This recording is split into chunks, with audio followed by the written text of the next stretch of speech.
wonderful pump.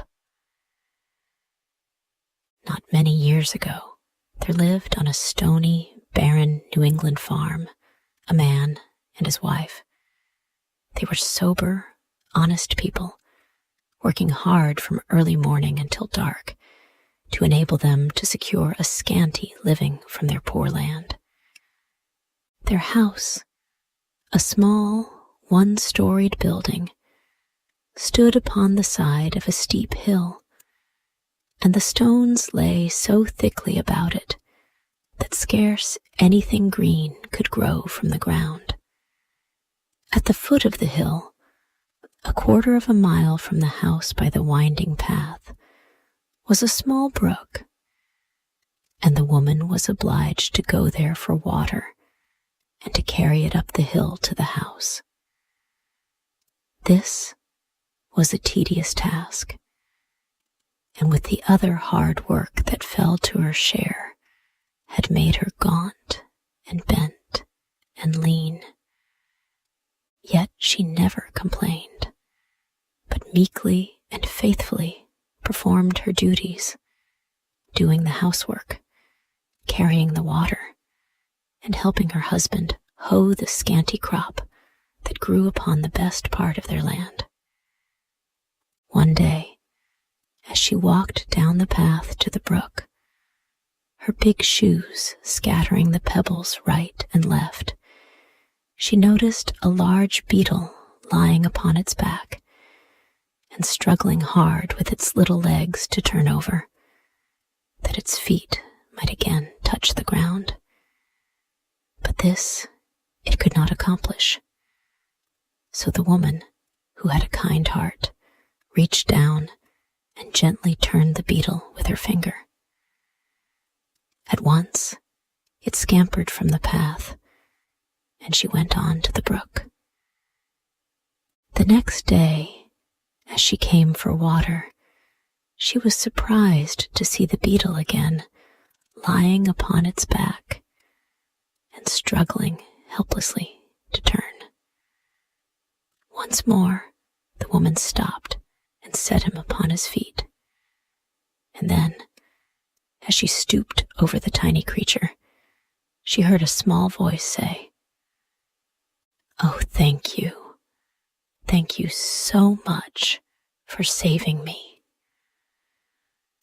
Half frightened at hearing a beetle speak in her own language, the woman started back and exclaimed, "Lasakes, surely you can't talk like humans." Then, recovering from her alarm, she again bent over the beetle, who answered her, "Why shouldn't I talk if I have anything to say?" "'Cause you're a bug," replied the woman. "That is true, and you saved my life, saved me from my enemies, the sparrows, and this is the second time you have come to my assistance, so I owe you a debt of gratitude.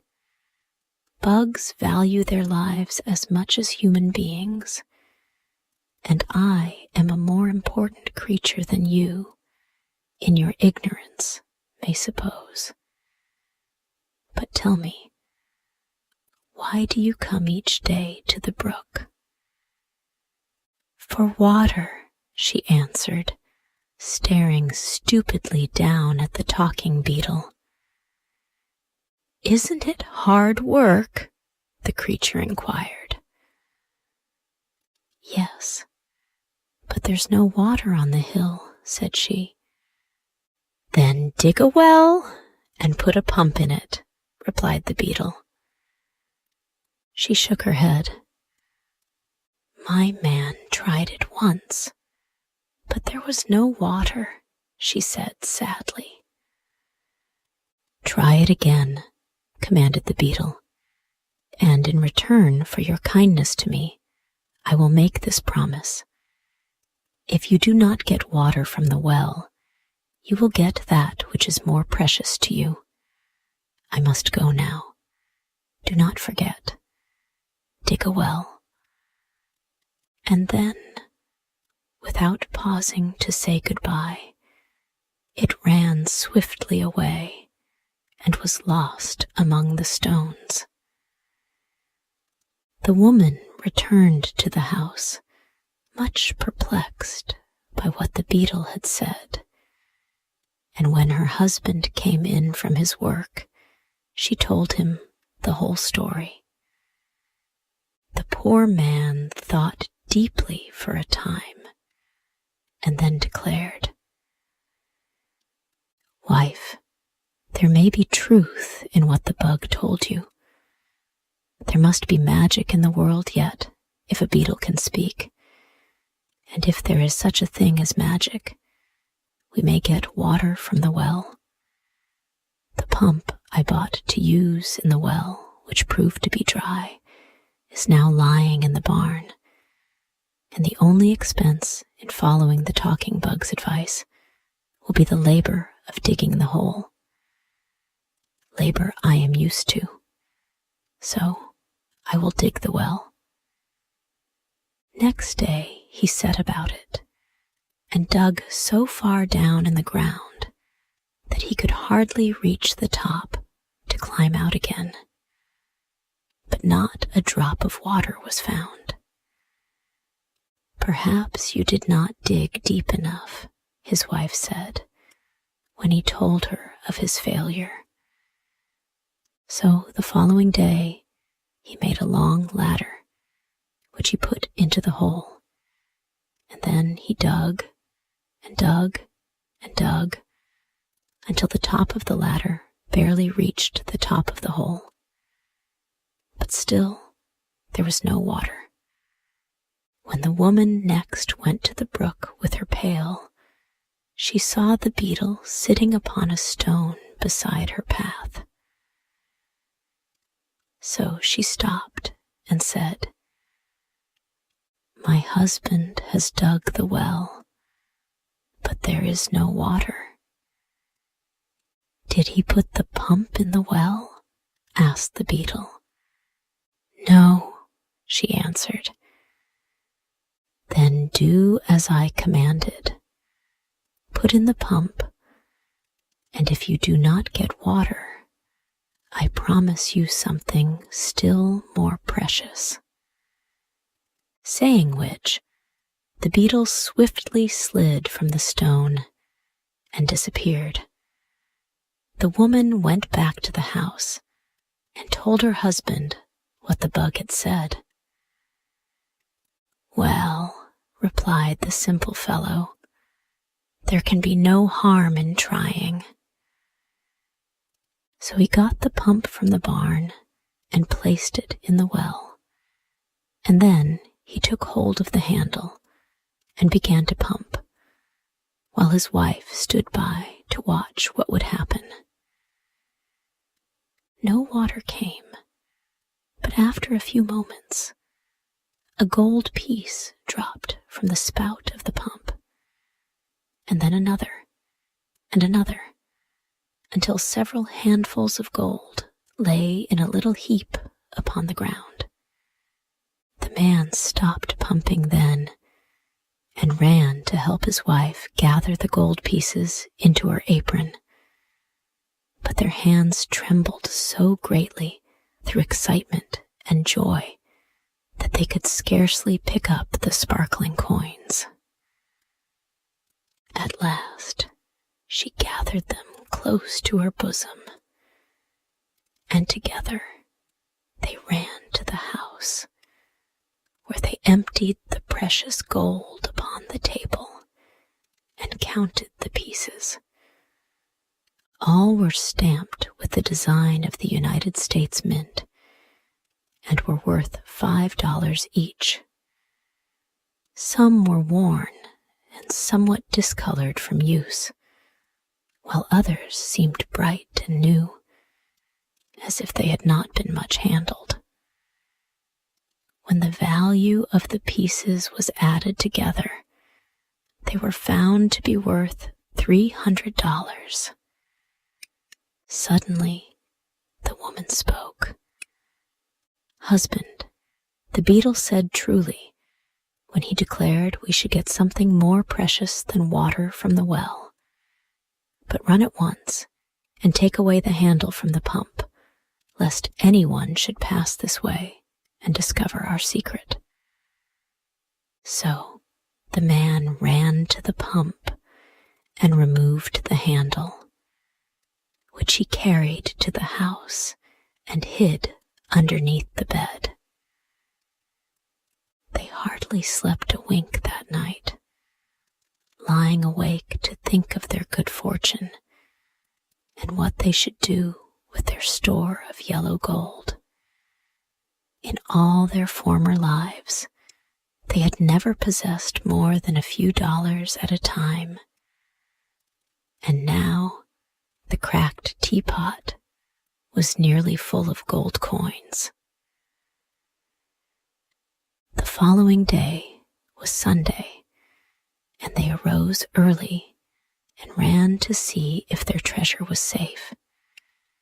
There it lay, heaped snugly within the teapot, and they were so willing to feast their eyes upon it that it was long before the man could leave it to build the fire or the woman to cook the breakfast.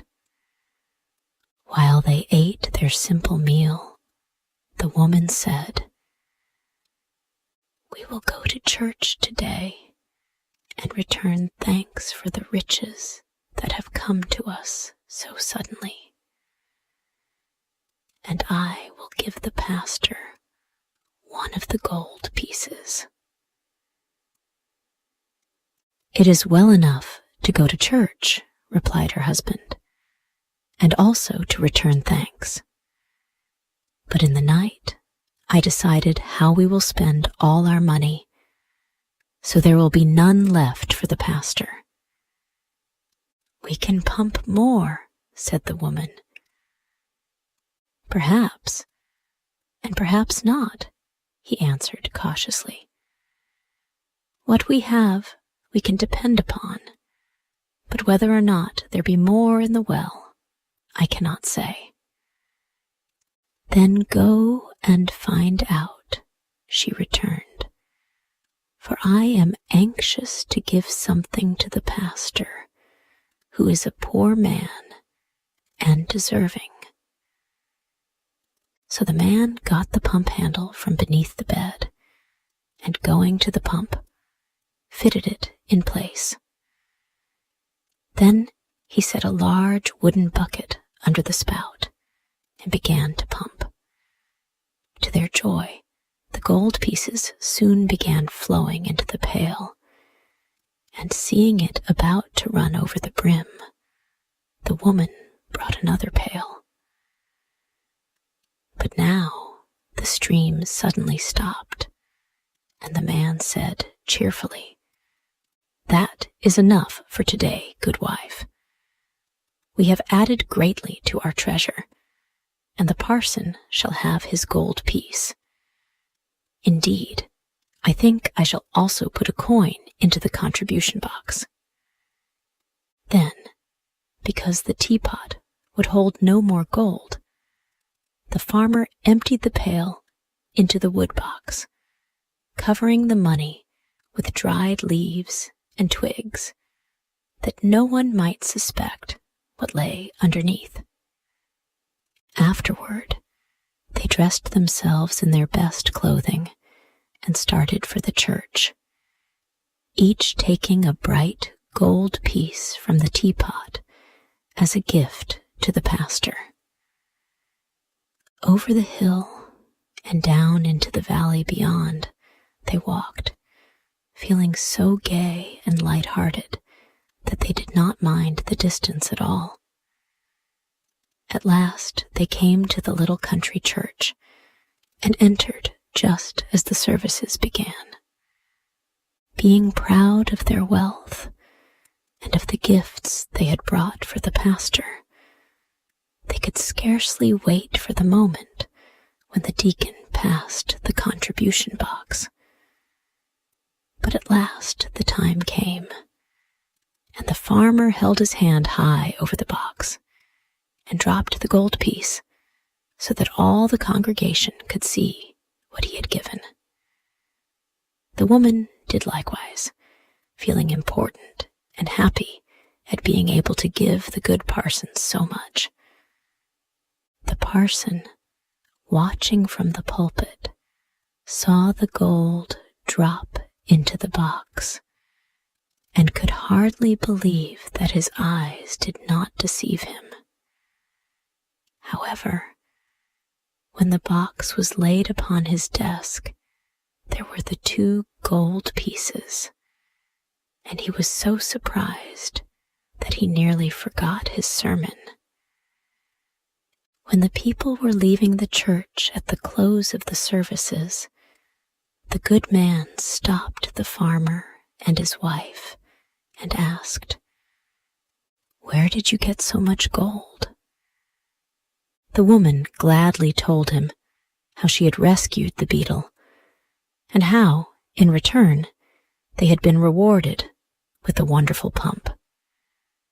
The pastor listened to it all gravely, and when the story was finished, he said, "According to tradition, strange things happened in this world ages ago, and now I find that strange things may also happen today. For by your tale, you have found a beetle that can speak and also has power to bestow upon you great wealth."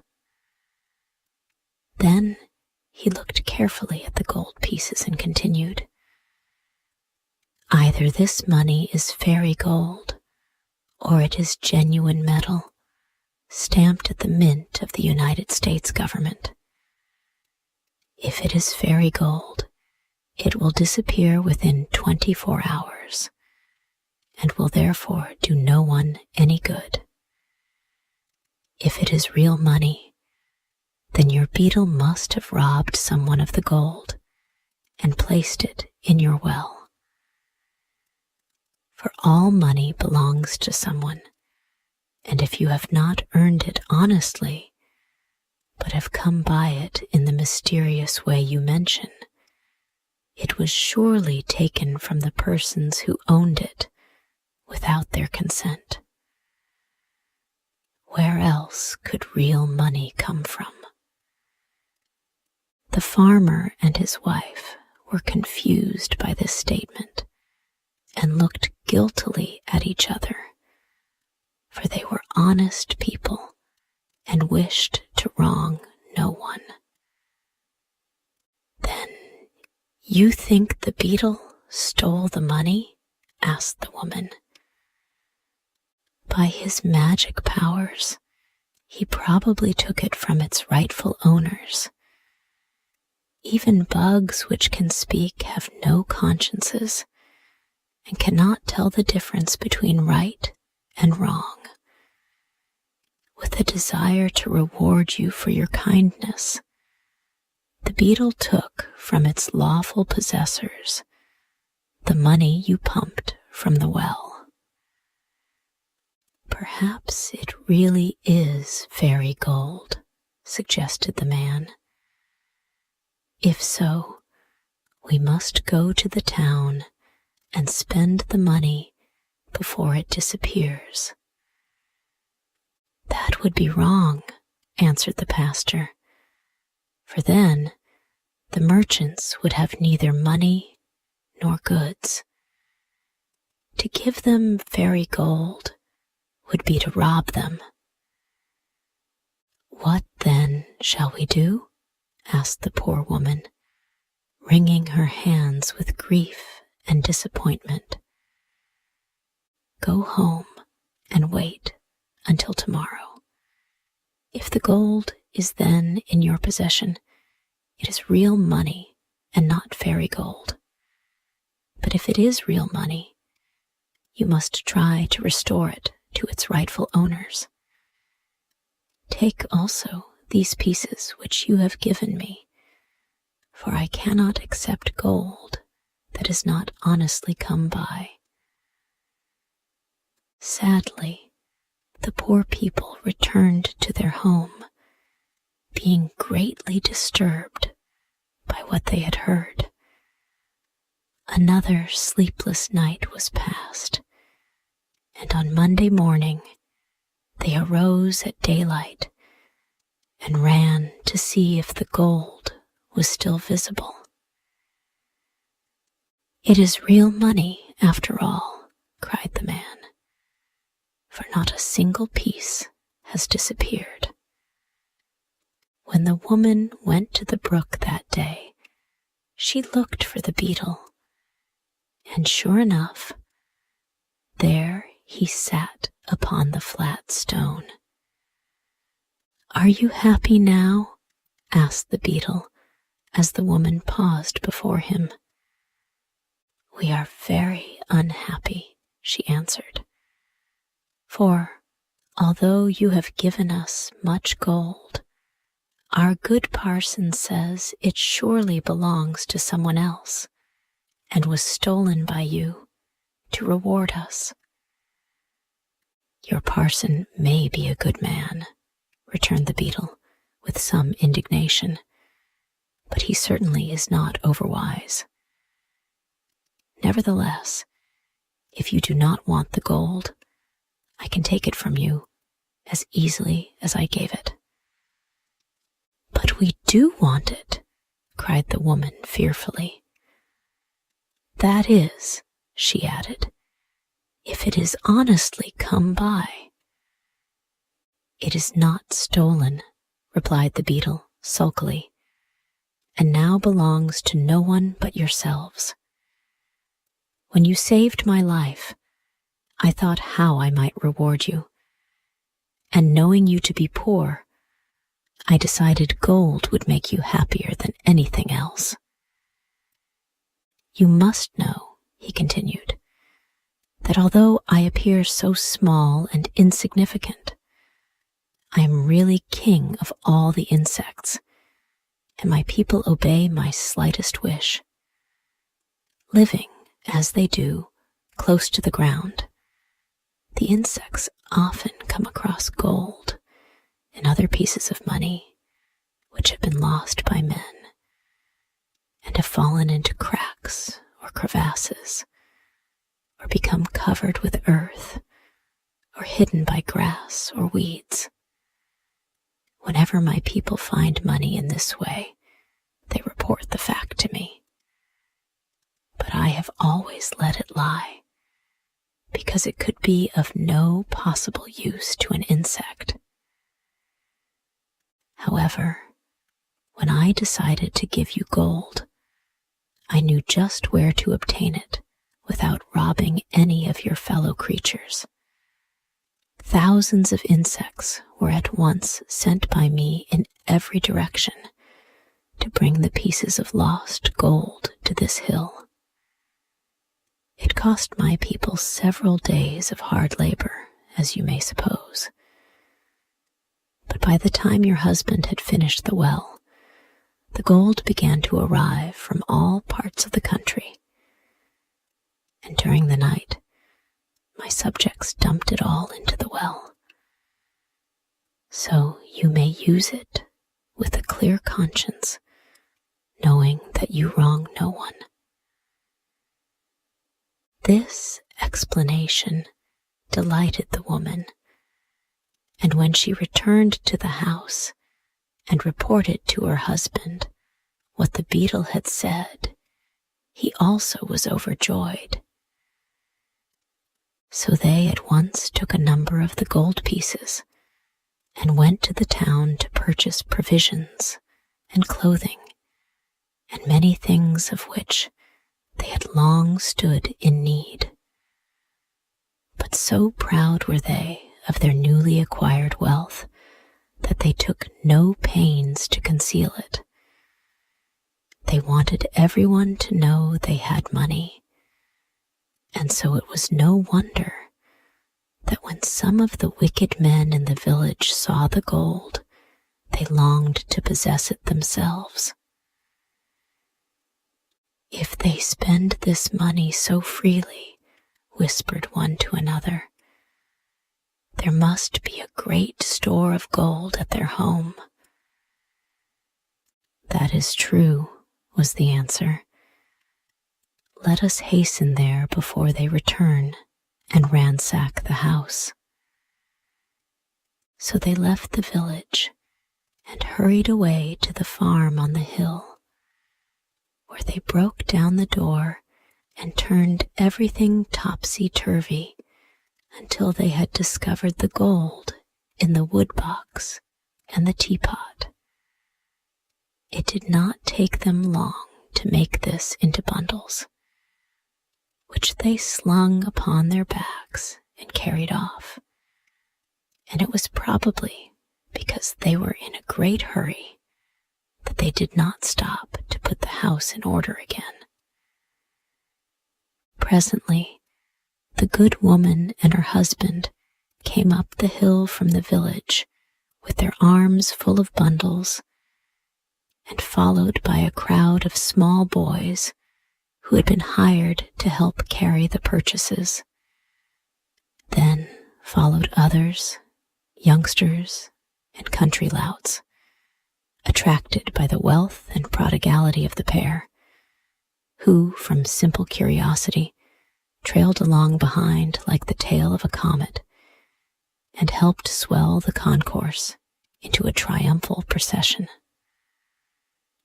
Last of all came Guggins, the shopkeeper, carrying with much tenderness a new silk dress, which was to be paid for when they reached the house.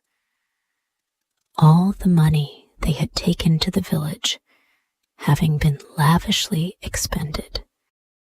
The farmer, who had formerly been a modest man, was now so swelled with pride that he tipped the rim of his hat over his left ear and smoked a big cigar that was fast making him ill.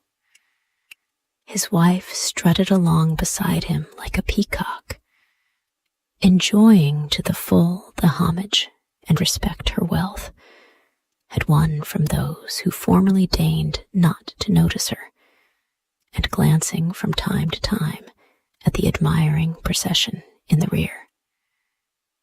But, alas, for their newborn pride. When they reached the farmhouse, they found the door broken in, the furniture strewn in all directions, and their treasure stolen to the very last gold piece.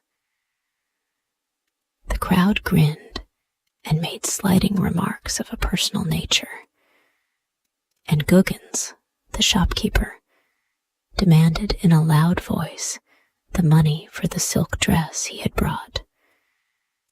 Then the woman whispered to her husband to run and pump some more gold, while she kept the crowd quiet, and he obeyed quickly.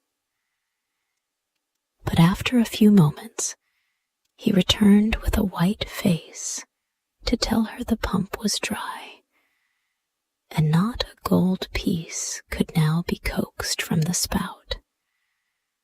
The procession marched back to the village, laughing and jeering at the farmer and his wife, who had pretended to be so rich. And some of the boys were naughty enough to throw stones at the house from the top of the hill. Mr. Guggins carried away his dress, after severely scolding the woman for deceiving him. And when the couple at last found themselves alone, their pride had turned to humiliation, and their joy to bitter grief. Just before sundown, the woman dried her eyes, and having resumed her ordinary attire, went to the brook for water. When she came to the flat stone, she saw the king beetle sitting upon it. "The well is dry," she cried out angrily. "Yes," answered the beetle calmly. "You have pumped from it all the gold my people could find." "But we are now ruined," said the woman, sitting down in the path, beginning to weep. "For robbers have stolen from us every penny we possessed. I'm sorry, returned the beetle, but it is your own fault. Had you not made so great a show of your wealth, no one would have suspected you possessed a treasure, or thought to rob you. As it is, you have merely lost the gold which others have lost before you. It will probably be lost many times more before the world comes to an end. But what are we to do now? She asked. What did you do before I gave you the money? We worked from morning till night, said she. Then work still remains for you, remarked the beetle composedly. No one will ever try to rob you of that, you may be sure. And he slid from the stone and disappeared for the last time.